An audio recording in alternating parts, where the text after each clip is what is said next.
Hello students, welcome to Halkenstein. যারা HSC 25 আছি তাদের জন্যই বেসিক্যালি আজকের এই গাইডলাইন ভিডিওটি। আজকে আমরা দেখব ম্যানেজমেন্ট দ্বিতীয় পত্রের চতুর্থ এবং পঞ্চম অধ্যায়ের কোন কোন হাইলাইটেড টপিকগুলো থেকে সব থেকে বেশি কোয়েশ্চেন আসে। সো চলো শুরু করা যাক। প্রথমেই চ্যাপ্টার 4, যেটা হচ্ছে কি সংগঠিতকরণ বা হচ্ছে সংগঠন। প্রথমত যে টপিকটির কথা আমি বলবো সেটা হচ্ছে একদমই বেসিক, যেমন হচ্ছে সংগঠন কি, এটা হচ্ছে তোমার ক নাম্বার কিংবা জ্ঞানমূলক প্রশ্নে আসতে পারে। তার পাশাপাশি হচ্ছে সংগঠন প্রক্রিয়ার বিভিন্ন পদক্ষেপ। এর পাশাপাশি আদর্শ সংগঠনের ক্ষেত্রে কি কি বৈশিষ্ট্য কিংবা হচ্ছে কি কি ক্রাইটেরিয়া থাকতে পারে, এটা কীরকমভাবে আসতে পারে। যেমন হচ্ছে তোমাকে একটা উদ্দীপক দিতে পারে এবং তোমাকে গ নাম্বার কিংবা ঘ নাম্বার কোয়েশ্চেনে ওই উদ্দীপকের সাথে রিলেট করে কোনো একটা সংগঠনের বৈশিষ্ট্য কী কী হতে পারে সেইগুলোকে হচ্ছে আইডেন্টিফাই করতে হবে। তারপর হচ্ছে কি সরলরৈখিক সংগঠন। সরলরৈখিক সংগঠনের ক্ষেত্রে তোমার কী কী বৈশিষ্ট্য থাকতে পারে, কী কী সুবিধা হতে পারে কিংবা কী কী অসুবিধা হতে পারে। যেমন তোমার উদ্দীপকে একটা কোয়েশ্চেন দিল যেটা হচ্ছে কি একটা সরলরৈখিক সংগঠনকে প্রকাশ করে। এখন তোমাকে প্রশ্নের মধ্যে বললো যে হচ্ছে এটি সংগঠনের কোন ধরনের প্রকারভেদ, এটি কি কার্যভিত্তিক সংগঠন নাকি হচ্ছে এটা সরলরৈখিক সংগঠন নাকি অন্য কোনো প্রকারের সংগঠন। তোমাকে প্রথমত ওটা ম্যাচ করতে হবে। ম্যাচ করার ক্ষেত্রে উদ্দীপকে যে ক্রাইটেরিয়া কিংবা বৈশিষ্ট্যগুলো দেওয়া থাকবে ওই বৈশিষ্ট্যগুলোর সাথে যদি মনে করো হচ্ছে তোমার সরলরৈখিক সংগঠনের বৈশিষ্ট্যের মিল আছে তাহলে সেক্ষেত্রে সেটা হবে সরলরৈখিক। যদি মনে করো হচ্ছে কার্যভিত্তিক সংগঠনের মিল থাকে তাহলে সেটা হবে কি কার্যভিত্তিক সংগঠন। এখন ওই জিনিসটা তোমাকে আইডেন্টিফাই করে প্রথমে উদ্দীপকের যে কনসেপ্টটা লিখেছে তার সাথে মিল রেখে প্রথমে বলতে হবে যে এটা কোন ধরনের সংগঠন, তারপর তোমাকে বৈশিষ্ট্যগুলো ম্যাচ করে একটার পর একটা সুন্দর করে পয়েন্ট আকারে সাজাতে হবে। এভাবেই হচ্ছে তোমার গ নাম্বার কিংবা ঘ নাম্বার কোয়েশ্চেনটা আনসার করতে হবে। তারপরে যেটা বলছি সেটা হচ্ছে কি সংগঠন কাঠামোর প্রকারভেদ, তারপর হচ্ছে সরলরৈখিক সংগঠন বৈশিষ্ট্য সুবিধা। এরপরে যেটা আসে সেটা হচ্ছে সরলরৈখিক এবং পদস্থকর্মী সংগঠন, এদের বৈশিষ্ট্য প্লাস এদের সুবিধা।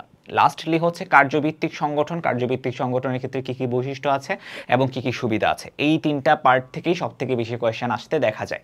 এরপরে হচ্ছে কি কমিটি বৈশিষ্ট্য সুবিধা, এইগুলা সব কিছু মিলাই হচ্ছে আমার অধ্যায় 4।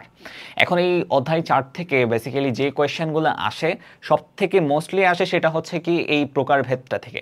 প্রকারভেদটা থেকে হচ্ছে যে কোনো একটা প্রকার ওরা বেছে নেয়, ওই প্রকারের একটা বৈশিষ্ট্যের সাথে মিল রেখে একটা উদ্দীপক দেয় এবং তোমাকে বলবে যে হচ্ছে গ নাম্বারে এটা কোন ধরনের সংগঠন এবং এই সংগঠনের ক্ষেত্রে হচ্ছে কী কী পরিবর্তন আনলে সেটি আরও কার্যকর ভূমিকা পালন করতো কিংবা হচ্ছে কোম্পানি বা অর্গানাইজেশন বা প্রতিষ্ঠানের উন্নয়নে সেটি আরও গুরুত্বপূর্ণ ভূমিকা পালন করতো। সো এইগুলাই হচ্ছে জাস্ট তোমার এই টাইপের কোয়েশ্চেনগুলাই আসতে পারে। ঠিক আছে, এবার আসি হচ্ছে লাস্ট আরেকটা, সেটা হচ্ছে ম্যাট্রিক্স সংগঠন বৈশিষ্ট্য এবং সুবিধা, যেটা হচ্ছে আমি এখানে লিখি নেই।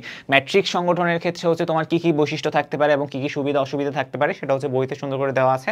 ওখান থেকে ভালো মতো জাস্ট জিস্ট বা মূলভাব যেটা আছে সেটাকে লিখে নিবা বা সেটাকে হচ্ছে নোট করবা বা সামারাইজ করবে, যাতে পরীক্ষার আগের রাতে ওই শর্ট নোটটা দেখে হচ্ছে তুমি যেতে পারো, যাতে হচ্ছে তোমার অতিরিক্ত সময় নষ্ট হয়। ম্যানেজমেন্টের ক্ষেত্রে আমরা সবসময় একটা কথাই বলি, এটি কিন্তু তোমার থিওরিটিক্যাল একটা কোর্স। থিওরিটিক্যাল কোর্সের ক্ষেত্রে স্টুডেন্টরা সবাই যে ভুলটা করে সেটা হচ্ছে তারা মনে করে তারা পরীক্ষার খাতায় যা আছে সব বানাই লিখবে, আলটিমেটলি দেখা যায় যে হচ্ছে তাদের আনসারটাও ওরকমই হয়। কিন্তু তুমি যদি জাস্ট মূলভাবটা জানো, যেমন এই যে সংগঠনের প্রকারভেদ বললাম, তুমি যদি তার বৈশিষ্ট্যটা জানো এবং সেটার সাথে মিল রেখে যদি নিজের কনসেপ্ট প্লাস বইয়ের কনসেপ্ট প্লাস উদ্দীপকের সাথে মিলিয়ে সুন্দর করে যদি গুছিয়ে আনসারটা করতে পারো তাহলে সেখানে তোমার নাম্বার কাটার কোনো স্কোপ আমি দেখছি না। ঠিক আছে, তারপর আসি পঞ্চম অধ্যায়, যেটা হচ্ছে কি কর্মী সংস্থান। কর্মী সংস্থানের ক্ষেত্রে কি কি ইম্পর্টেন্ট টপিক আছে, যেমন হচ্ছে প্রথমে কি কর্মী সংস্থান কি, এটা একদমই বেসিক কোয়েশ্চেন, এটা জ্ঞানমূলকে আসতে পারে। তারপর হচ্ছে কি কর্মী সংস্থান প্রক্রিয়ার বিভিন্ন পদক্ষেপ সমূহ। তারপর আসে হচ্ছে তুমি কর্মী সংস্থান করছো, এরপরের ধাপটা হচ্ছে কি কর্মী সংগ্রহ, তুমি কোত্থেকে কর্মী সংগ্রহ করছো, কর্মী সংগ্রহের উৎস, তারপর হচ্ছে কর্মী সংগ্রহ প্রক্রিয়ার পদক্ষেপ। এই যে আমাদের বড় বড় এমএনসিগুলো আছে কিংবা হচ্ছে আমাদের দেশীয় যে অর্গানাইজেশনগুলো আছে, যেমন হচ্ছে bKash, BAT, British American Tobacco, Unilever, এরা কিভাবে হচ্ছে এমপ্লয়ি হায়ার করে বা কর্মী সংগ্রহ করে, তারা প্রথমে একটা বিজ্ঞাপন দেয়।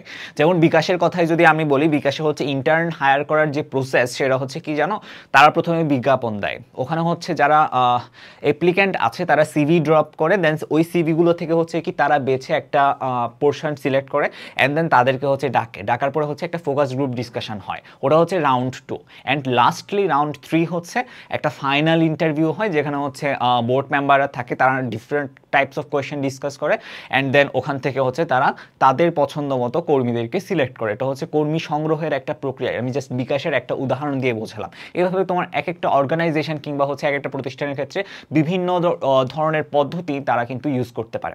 সো এটাই বললাম যে হচ্ছে কি কর্মী সংগ্রহ প্রক্রিয়ার বিভিন্ন পদক্ষেপ, তারপর হচ্ছে কর্মী সংগ্রহের উৎস, কোত্থেকে কর্মী নিচ্ছে, এটাও কিন্তু খুবই গুরুত্বপূর্ণ একটা পার্ট। তারপর হচ্ছে কি কর্মী সংগ্রহের অভ্যন্তরীণ এবং বাহ্যিক যে উৎসগুলো আছে, কর্মী সংগ্রহের অভ্যন্তরীণ উৎস থাকতে পারে, বাহ্যিক উৎস থাকতে পারে, কিন্তু এই দুইটা উৎসের মধ্যে কি কি সুবিধা থাকতে পারে বা কি কি অসুবিধা থাকতে পারে সেগুলা।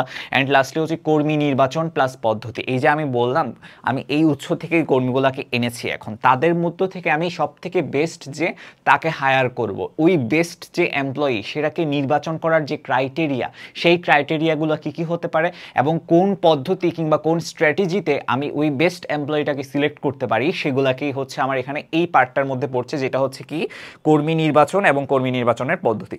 এরপর হচ্ছে কি কর্মী সংগ্রহ কর্মী নির্বাচনের মধ্যে পার্থক্য থাকতে পারে। তারপর হচ্ছে পদোন্নতি কি বা প্রমোশন কি, প্রমোশনের বেস কি। যেমন হচ্ছে ব্যাঙ্কগুলোতে দেখা যায় যে কি তুমি যদি একটা সার্টেন পিরিয়ড ওখানে জব করো, ওই জবের পর বা ওই টাইম পিরিয়ডটার পর তোমার একটা প্রমোশন হয়। সেটা নর্মালি হতে পারে তোমার 3 বছর বা 4 বছর, যেই লেভেলে পার করার পর তুমি হচ্ছে আপার লেভেলে যাও।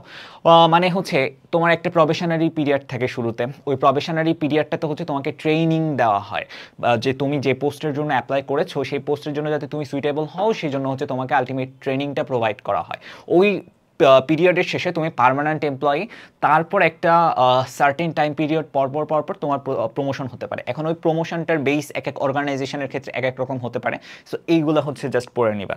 তারপর হচ্ছে কি প্রশিক্ষণ বা প্রশিক্ষণের পদ্ধতি। এই যে বললাম তুমি প্রবেশনারি পিরিয়ডের মধ্যে আছো, ওই প্রবেশনারি পিরিয়ডে তোমাকে ওই জবের জন্য সুইটেবল করার জন্য তোমাকে কিন্তু কিছু ট্রেনিং প্রোভাইড করা হয়, ওইগুলোকে আমরা বলছি প্রশিক্ষণ। এখন কিসের বেসিসে প্রশিক্ষণগুলো দেওয়া হচ্ছে? নর্মালি হচ্ছে তোমার ওই জবের জন্য যা যা দরকার বা যা যা গুণাবলী দরকার বা যা যা ক্রাইটেরিয়া থাকা দরকার, ওইটাকে বেস করে কিন্তু তোমার ট্রেনিং সেশনগুলো নেওয়া হয়, ঠিক আছে। অ্যান্ড লাস্টলি হচ্ছে কি এই মূলত টপিকগুলাই আমার কর্মী সংস্থানের ক্ষেত্রে হচ্ছে সব থেকে ইম্পর্টেন্ট টপিক। মোটামুটি তুমি যদি এইগুলো পড়ে যাও চ্যাপ্টার 4 এবং চ্যাপ্টার 5-এর মধ্যে কোনো কোয়েশনে তোমার আটকানোর কোনো রকমের কোনো পসিবিলিটি নাই, সেটি আমি তোমাকে গ্যারান্টি দিচ্ছি। লাস্টলি একটা কথা বলবো, সেটা হচ্ছে কি ঘাবড়ানোর কোনো কিছু নাই, কম সময় সমস্যা নাই, কম সময়টাকে তুমি ইফেক্টিভলি ইউজ করো, তাহলেই তোমার সব থেকে ভালো রেজাল্ট এনশিওর হবে। তোমাদের জন্য সবার জন্য শুভকামনা, অল দ্য বেস্ট। আজকে গাইডলাইন ভিডিও এখানেই শেষ করছি।